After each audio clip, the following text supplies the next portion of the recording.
Welcome to the Music Ed Matters podcast. I'm your host, Dr. Emily Williams Burch, and this podcast, it exists for you. Whether you're a music lover, an educator, a choir member, each week we bring guests to the show to help explore what matters in music. I'm so glad that you're here. Welcome to the show. Hello, this is your host, Dr. Emily Williams Burch, and on today's show, we're interviewing Dr. Michael Hanawalt. Dr. Hanawalt is the Director of Graduate Studies at the Florida State University, and we've known each other since he was getting his doctorate and I was getting my master's. And I reached out to Dr. Hanawalt on purpose for a lot of reasons. One, he's incredibly smart and really fun to talk to. Two, he is exceptionally musical, and if you've ever sang in any of his rehearsals, OMG, it's amazing. And three, he has not just choral directing experience, but professional choir experience and arranging experience, and he brings so many ideas to the table. And our patrons over at the patreon.com/musicedmatters page get chances to request topics and ideas and questions for the show.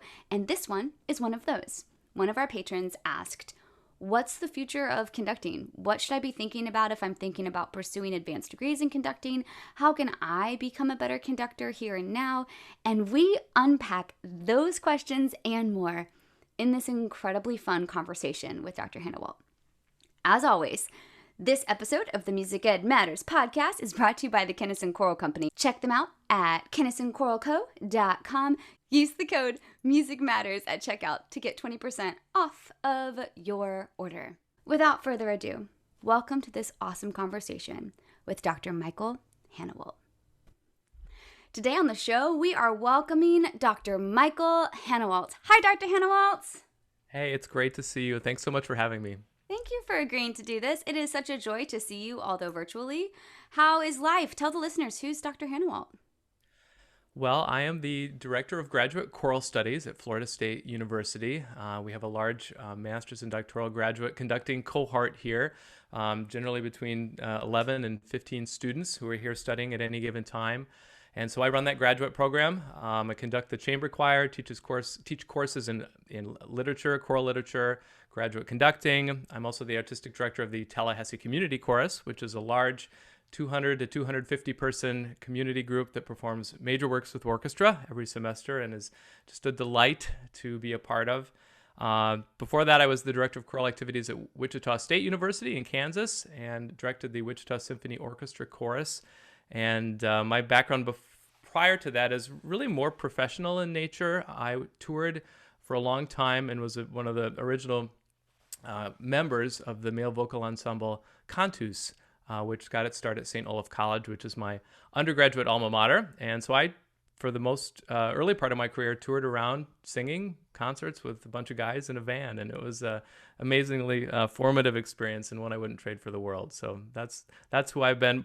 I suppose first and foremost, I'm a husband and father. And my wife and I have a 6-year-old son who is just a delight. So I can't believe he's already 6. We're in the same boat about that. Holy smokes. It's like grown.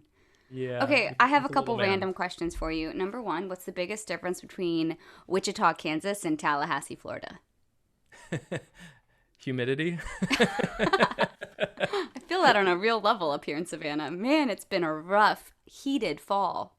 Yeah. No, I think, I'll just say that, we love Wichita, but it really feels like we came home, to be in Tallahassee, and many of the people that we knew here before are still here, and we've always felt like Tallahassee just had a lovely charm to it. It was this, in one part of the state capital, but on the other parts, this kind of sleepy southern town, and it's a beautiful community. So many lovely live oaks, a lot of trails for walking and hiking, and we just love being here. So I love that new trail that they've made downtown. The one, it's totally paved. I think I ran 12 or 13 miles on it. It was gorgeous. That's one of the things they really, I think, do quite well around here. There's a lot of public access trails like that for people to use. So, well, you definitely seem like you are at home, and I hear wonderful things coming out of Florida State. So let's focus instead on this whole you and a van and a bunch of guys. So how did the idea of the van and the guys happen?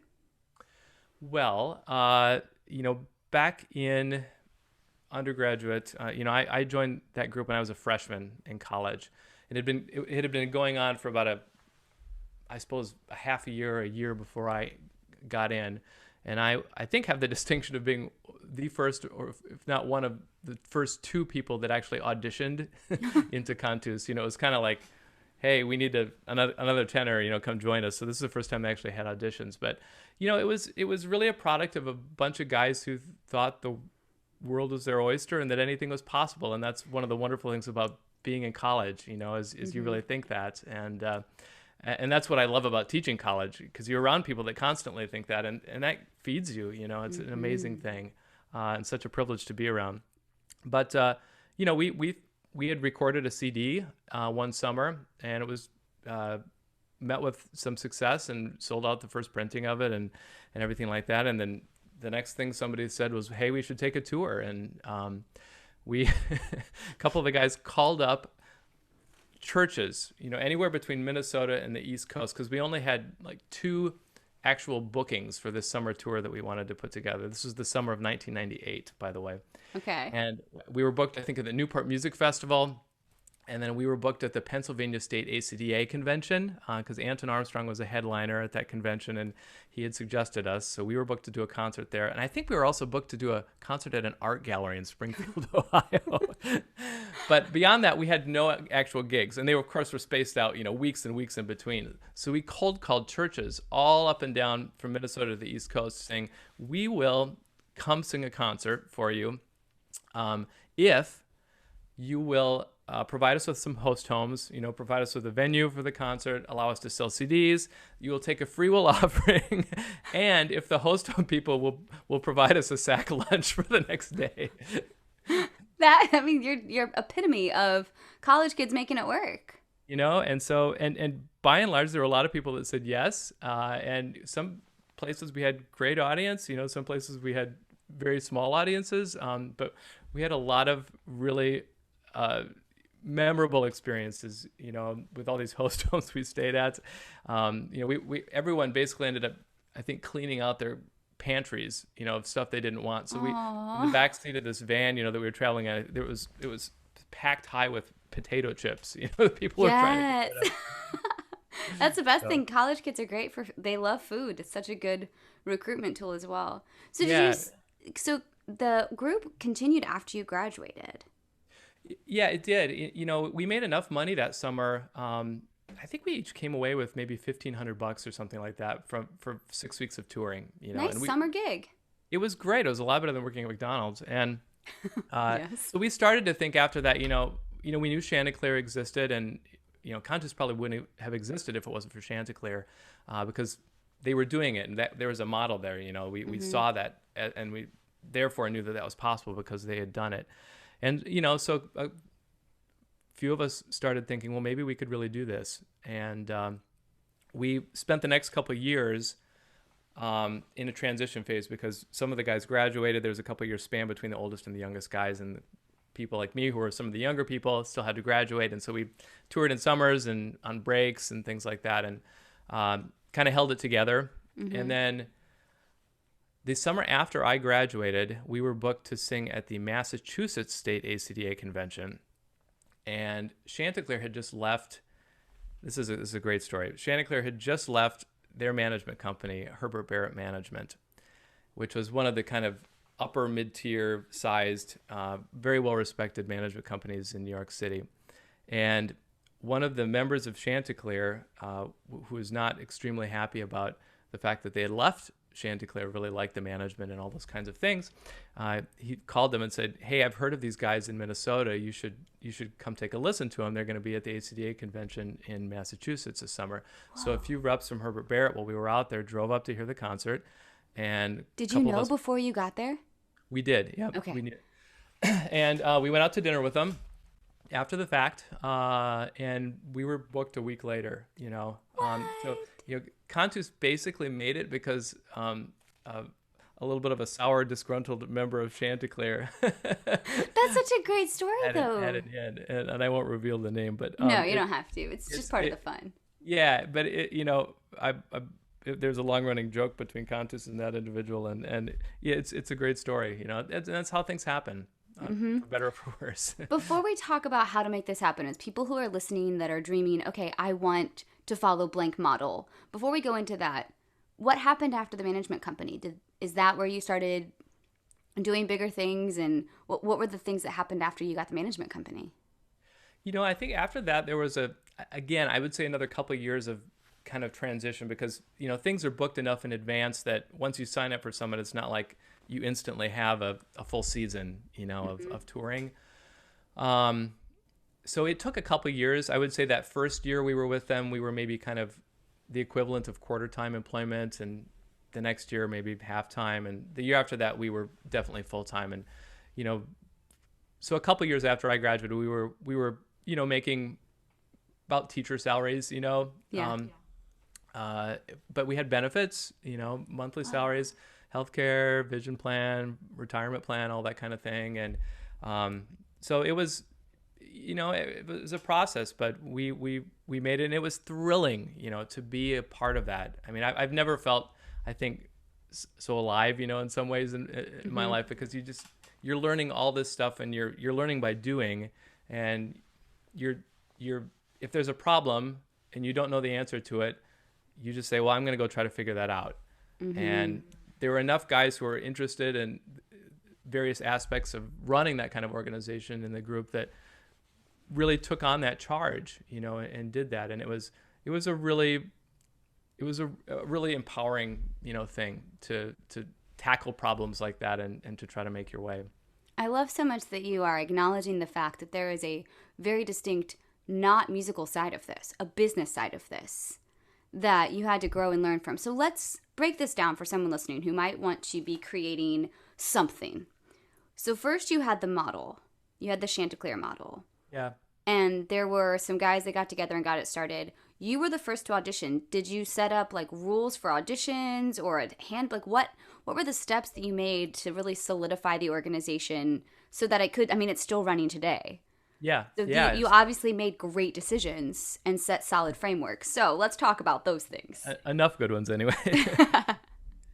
Yeah. So much of when you're in that type of situation, I mean, we were all so young, and, for better or for worse, we didn't know any better, that's both a benefit and a little bit of a crutch sometimes. Right.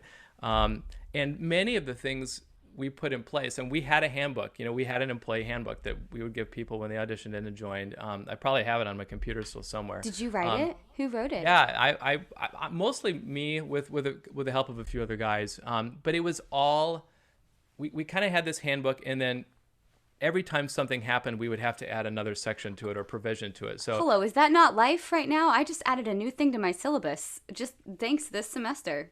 Exactly. And, somebody would do something that, oh boy, we can't have that happen again. And, and we would have to put a section on that, I mean, you'd be amazed at some of the things that went down that we had to put some framework around so it wouldn't happen again, but that was part of the thrill of doing that is we were able to react to things and learn, and we were young enough, and still not well enough known at that point where, we got away with some stuff that, I think they probably couldn't now, And you also built a reputation and a sound before the influx of YouTube and social media. Like, you were very much reliant on word of mouth and your reputation preceding you.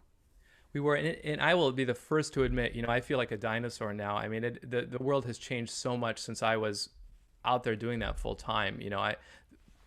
I was still of that generation where people were just starting to have cell phone cameras, or recording devices in concerts, barely, when I was still touring frequently. And it's so different now, I think we're all, a little bit scared, in some ways, just because we don't want something out there that isn't in the neighborhood of quality of all these amazingly polished recordings that we hear of everything, and so that, so I think it is more challenging, in that sense. There's more pressure on ensembles across the board, both professionally and collegiately and all those kinds of things, to be as consistent as possible and, keep the performance at a level that you want to be representative of what you want your organization to be about. So I think things have changed a lot in that realm, and I would say that I'm glad I'm not beholden to that, but I still am, because I'm still conducting ensembles, and You're there's still videos of conducting them. ensembles. Exactly. Okay, before we leave this topic and go to something that is related, I promise, I have it mapped out in my brain. I think we can go like 5 different directions from here. This is such a great conversation. Any tips for someone who wants to start a professional or semi-professional organization? Are there any things that you wish you would have known before you went into that audition for the opening of that tenor spot way back when? I think with that whole thing, if you're trying to get something off the ground, my sense is that you have to have a decent amount of patience, and I think that's difficult in this day and age, where we see people put out one thing on YouTube or have something on social media that blows up, and everything's clickable and shareable and all that kind of stuff, and that instant overnight success happens. There's no doubt about it, but I think the more important question is, what is the foundation that you've laid, and what are your values as an organization, so that if that does happen, it's not just a flash in the pan, and can you sustain that? Can you have something that is not just about that moment, but it's that moment that highlighted what was previously going on and what was intrinsically good about whatever you started. So I tend to take the long view on a lot of things, that if something like that happens, great, but you better be ready for it. Yes, I love this. The long view, the patience, being able to sustain not just the flash, but the entire meal. That's such great advice. Now, it segues perfectly into where I want to go from this. Long plans and how your experience in the professional world is helping you, as you were a director of choral activities with undergrads, and now you direct graduate students. What are some of the parallels? What do you see really going on in the world of conducting, especially right now? Yeah, well, you asked about, kind of planning, and you mentioned planning and careers. So let me just, if I can go down that rabbit hole first. Mm-hmm. I think it's difficult to plan one's career. And what I mean by that is that, I see a lot of conductors come out, and they come and say, I'd like to do this by age this. I'd like to do this by age this. I'd like to do this by age this. And, they've got this little list that they're ticking off. And, I think it was Eisenhower who said, all plans are worthless, but planning is essential. Yes. And I think the takeaway from that, at least in my mind, is that yes, people should have goals, and they should have plans, and they should be working towards, what type of person and conductor and career or whatever that they want to have. But the specifics of that are not guaranteed. Nothing is certain in life. And if you're so hell-bent on getting one particular job or this particular job or whatever it is, I think you're never going to appreciate the moment that you're in. Yes. Fully enough to have a deep appreciation for your current life. So I would say that, I think there are a lot of people that are just so focused on that, whatever's ahead in that tunnel, that they don't, tend to see the field of roses that's all the way around them before they even get in the tunnel, So I think that's one thing that I would say, just from my limited experience. So wait, just for listeners who are the checklister type, what we're hearing Dr. Hanawalt say is you should checklist. You should make a plan, but be ready for that plan to go out the window. Said another way, you can have a linear path that you think life might go down, but be ready.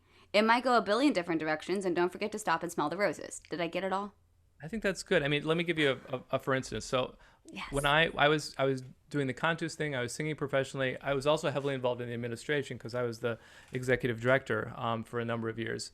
And I found out by doing that, I had some skills that allowed me to fulfill that role, but I found out within a couple of years that didn't fill me, that didn't fill my bucket in terms of emotional fuel and things like that. And I just wanted to make music again, and it was around that time, one of my friends from St. Olaf College was doing a wedding, or not doing a wedding, he had a wedding, he got married. Same thing. I guess that's doing a wedding. Yeah, you have to do a wedding to have the whole marriage. And if you're a good Upper Midwest Lutheran person, you have a wedding choir. I mean, that's what happens, right? Good to know, Midwesterners. And so in case you're ever considering moving to the Midwest and having, renewing your vows, Pretty sure that I am never leaving the South. Some people are just meant to be regionalized. I am destined to be in the South. Speaking of plan, so you definitely should start planning for your wedding choir if you're in the Upper Midwest. That's one plan you should definitely make. Anyway, so that's a thing. And so he asked me if I'd conduct the wedding choir, if I'd conduct a piece for the wedding choir. Were you conducting at this point? No, I had barely conducted anything, at that point. And so he asked me, and he said, we're going to do two pieces. And he said, would you do this piece? And I said, oh, sure, I'd be happy to. Who's going to do the other piece? And he said, well, I've asked Anton Armstrong if he'd do it. And then I thought, oh crap, oh boy.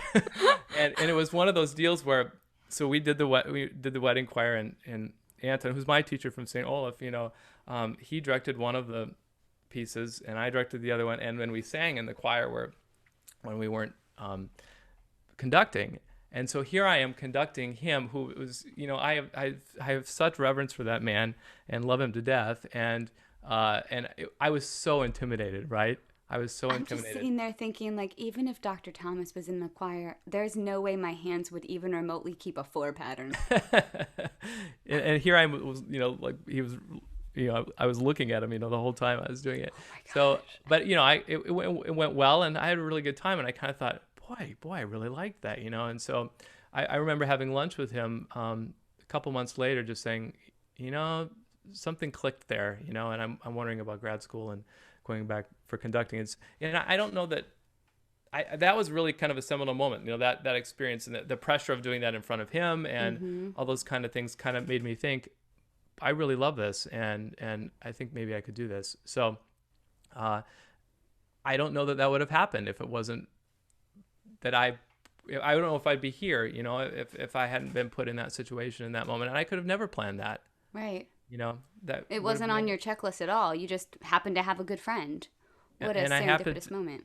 And I happened to at least have some emotional wherewithal to kind of realize how I felt during that moment, and then think about that and what that might mean for my life, Do you see that these moments come back and become part of who you are teaching these? Because if you were someone who wasn't like, I have that vision to be the DCA, how are you connecting with these students that you have in front of you that might be in that way? What are some of the pieces of wisdom you're giving them as they're progressing through their checklist? So I'm a big proponent of, I'll say often, know thyself, and I find that the people with whom I come in contact, the people that I'm most drawn to, and I think the people that are probably the most successful and the most relatable, are the people that have an accurate kind of picture of how they're perceived in the world, and know what their strengths are and what their weaknesses are, and are just self-aware enough to be really honest with themselves about that. And one of the fascinating things about teaching, and especially teaching conducting, is conducting involves so many different skill sets, all the way from just physical coordination to ears, musical acumen, to theater in some ways, and public speaking and kind of stage management, organization. I mean, it's just you're a conductor, so many things go into this. I've also sang in your choirs, so I know how very good you are at this game. Well, I don't know about that. Some days I feel like I am, but there are many days where I don't. You're very efficient. It's very fun. I do think that part of the joy of teaching, I would say particular graduate students, is trying to celebrate the things in them that they do very well. And in my estimation, part of conducting instruction, everyone's trying to remediate things that aren't up to the par where there may be a deficiency that is a liability type of thing. Oh, so we don't want that. We have to get, if there are certain aspects of people's skill set, we have to get them up to level. And we all have liabilities. We all have, blind sides in that respect. But also, how do we figure out what is really special about that person? Is it the way they relate to people?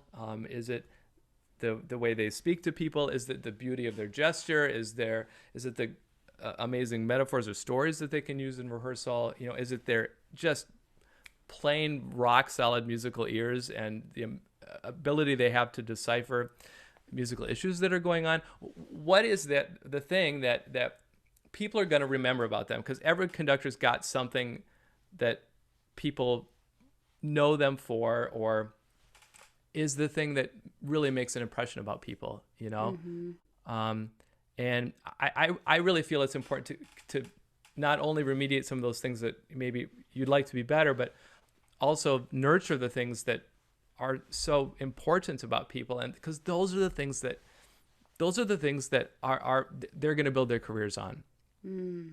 Those are the things that are going to be the thing that some kid in high school says, I sang with so-and-so, and I remember when he or she did this and how I felt, And so I think it's important to nurture those strengths too.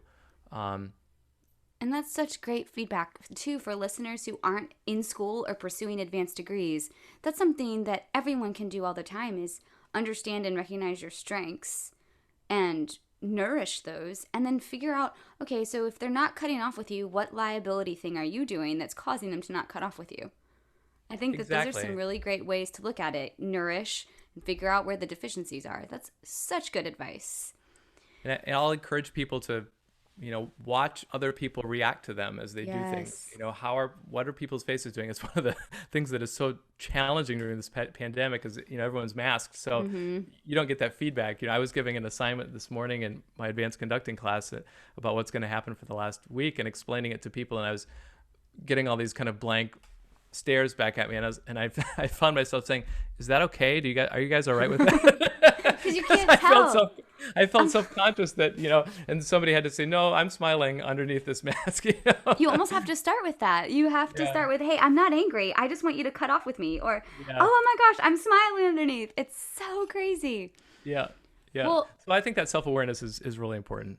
Yeah, it's self-awareness with everything we've talked about so far, with why are you creating that professional organization, or why do you want to be a part of it? And why are you making that plan and deciding that that's the path you want to go down? Or what job you want. If you're coming out of school, there are some jobs, depending on your skill set or belief system or whatever it might be, that just won't be a good fit for you. And you at some level, you can't put a square peg in a round hole. If you're I feel like you're preaching my story. I am a triangle in a square world. But we love your triangleness. I'm self-aware. I am self-aware that I am a triangle that bounces off of the walls. I feel like we really connected. Yes, that was real. That's real. Okay. So anyway, just to spin that out briefly, if somebody is, not a faith-based person, they should not work at a place with some kind of code of conduct, that would never work for them. Or if somebody like me, I never taught public school, I should never be in a choral music education position, where I'm supervising student teachers. How awful would that be for them? It's exactly what I'm doing after this, by the way. I have a student teacher to watch. And you would be 15 million times better at that than I would be, Yeah, but you in rehearsal is absolute gold, and you get a sound out of these choirs. Like, you have a professional expectation that is just so stunning. And I love watching how you're able to get every little nuance that I might just kind of bounce over because it slid off one of my edges or something. Well, that's nice of you to say. I appreciate it. It's very true. It's very true. So one of the reasons, is there anything else you want to say on that aspect before we go to No. the All next good. pathway? All Okay. good. So one of the reasons that I reached out to you was because A, I really wanted to talk to you, but B, one of our patrons for the podcast had asked a question, and they asked, what's the future of conducting people? Like, what is you've talked about individual goals and plans, but as a profession, as someone that would be thinking, okay, should I go back and get a degree in conducting, or what do you see as the role of conductors moving forward? Is it the education go into school side? What do you think about academia? What are some of your thoughts, and how are you kind of shifting due to all this COVID stuff? Yeah, well, it's such an interesting time, in which to live, because so many of us, I think, are being forced to rethink things about life in general and about our professions and how the world works and all those kinds of things. Certainly, I think that it was already going in this direction, and I think the whole COVID thing has certainly exacerbated that the more varied skill set that conductors have, the better off they're going to be. I mean, you're doing this podcast, right? And that is a skill that you picked up over this past year. And you Sure did. I know you had always kind of wanted to do this. And this kind of gave you an excuse to do it. Sure did. And connect with people and reach people. We have students at Florida State who have had some technical interest in audio editing and video editing, and have gone down that path of becoming really good at those things. And we've been grateful to have them there as part of the graduate conducting cohort, because it's been a godsend. I mean, we've had to do performances, and that's the only way we can do them, either virtually in a virtual choir or in some kind of recorded context, right now. So I think, of course, there are those skills that are necessary. I think the thing that I always thought about, and here, as somebody who is out in the professional world, I think that people that are a part of institutions of higher learning are in some ways insulated a little bit from, I'm going to call it the market. And you do have so much freedom in academia to put on concerts and do programs, not because they'll sell, Right. but because you think there's something artistically important about it, or historically important, or whatever the case might be, or musically important. And one of the things that I can't quite shake, I think, from being in that professional world for a while, in the back of my mind, I'm always thinking, will people want to come to this, or will people buy this, or will people purchase tickets for this, or if they did purchase tickets for it, will they come back? These are really important questions. And so when I'm thinking of repertoire or thinking of programs or things, that's always in the back of my mind. It's never in my mind is, we should do this piece because it's an important piece. I'm asking myself, we should do this piece because this will move people or impact people and cause people to want to engage with us in the future, or it gets to some larger,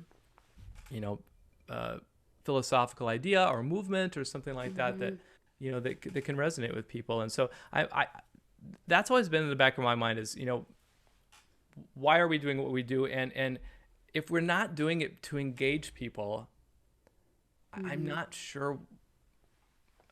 I'm sure I think a lot of this is lost. I mean, I think we're at a point in the world where we're getting bombarded by information, and we are taking in so much information and media and all these things. If we can't hold up what we're doing and be quite certain that this will move people or impact people or whatever, I'm not sure that cuts through the noise. I love that visual, cutting through the noise. See, really, it's not that you can when you're answering the listener question of what's the future of professional conducting, what you're saying is it's not just about you, the conductor, or the piece that you've picked, but does the whole package speak to the listener, both the listener in the choir and the listener in the audience? And that's so profound. I mean, I think that's exactly right. You're, as a conductor, you're playing to two audiences, right? Your first audience is your choir. And I always tell my conductors that, for the choir, the performance is the performance, but for the conductor, really the rehearsal is the performance. Yes, that is some of the best advice. It's so good.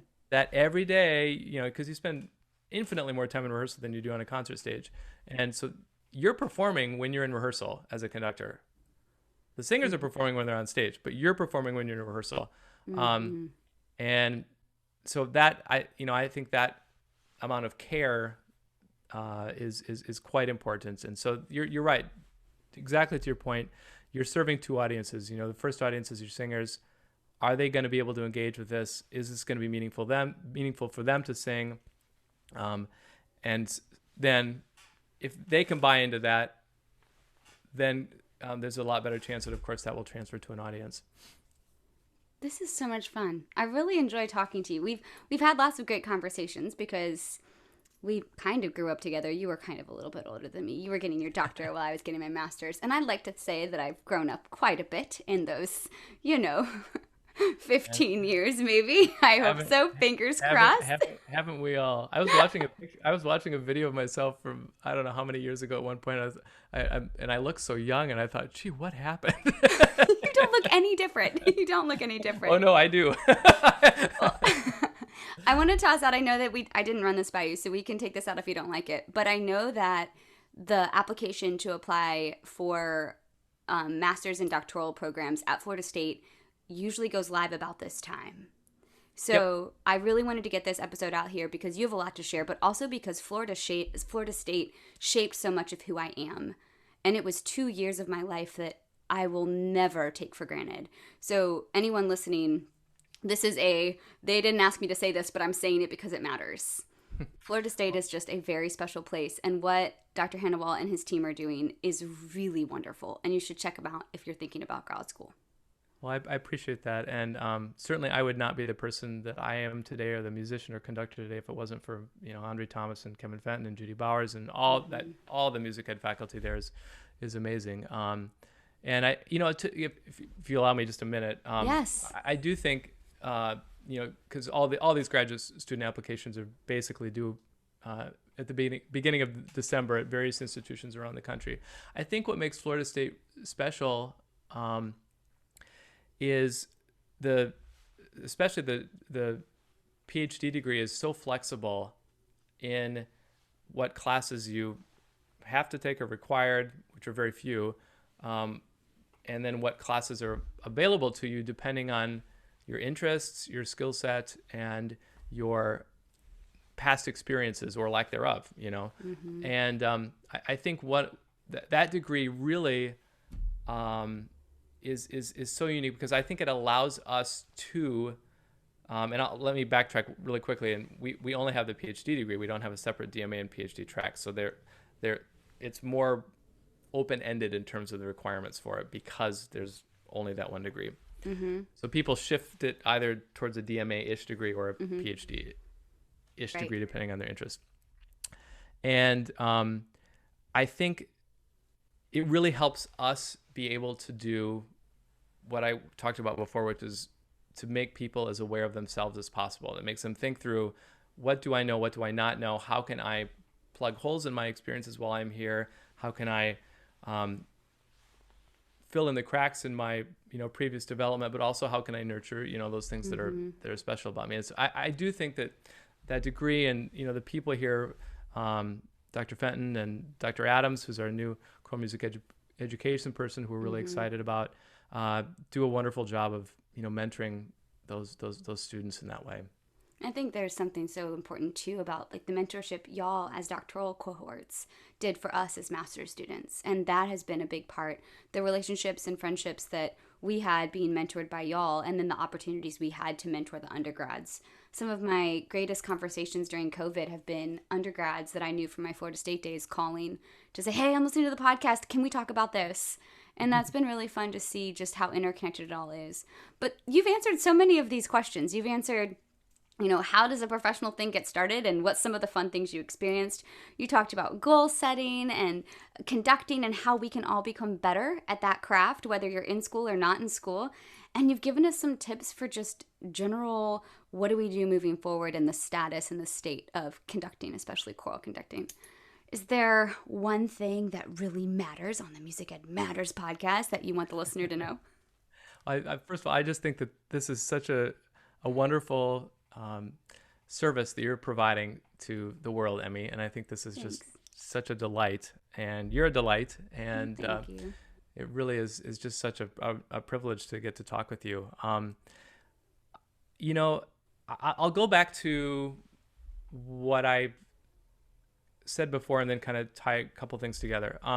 So I think many people, we just had an election, and many people were just, obsessed with that, as was I. I was listening to podcasts, reading books, and constantly consuming political information, and so the election's over, we're moving on and all that kind of thing. And I just said, I can't ingest any more of this. And so I'm currently reading a biography on Fred Rogers called The Good Neighbor.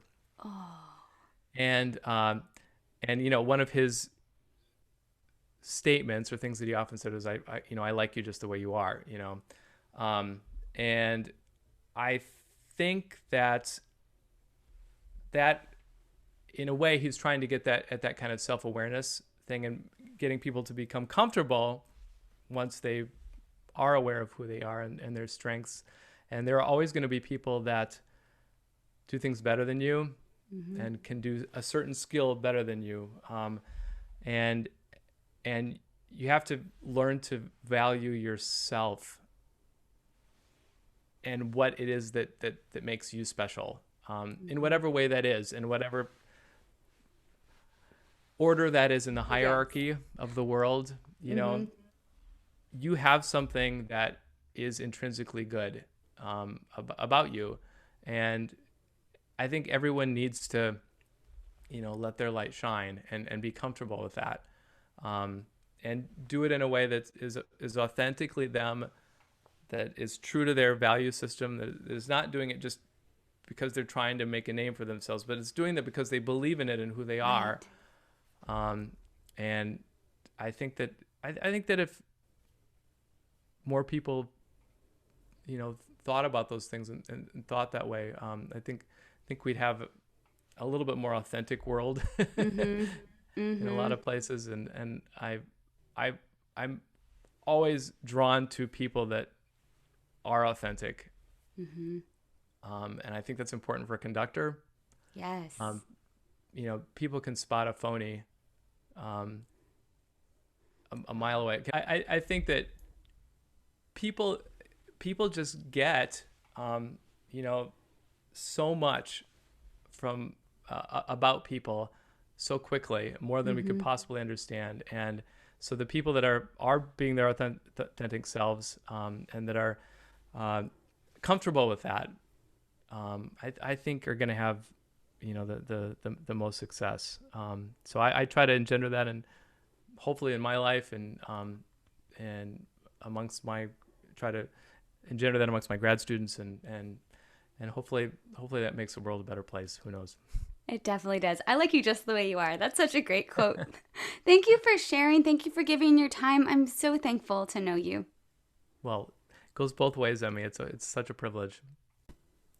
I like you just the way you are. Isn't that a fabulous quote? What a fantastic conversation with Dr. Michael Hanawalt. Giving you all the ins and outs from behind the curtain of a professional organization and how to get one started and some things you need to think about. Some really great tips too for how you can achieve your goals, whether that's linear or all over the place. And if you are a triangle or a circle or a rectangle or a square, you celebrate that because you are awesome. And just like Dr. Hanawalt said, every single one of you listening right now has something so special to bring to the table. So in case you forgot, you matter. We all know that music matters. And I'll see you next time on the Music Matters podcast.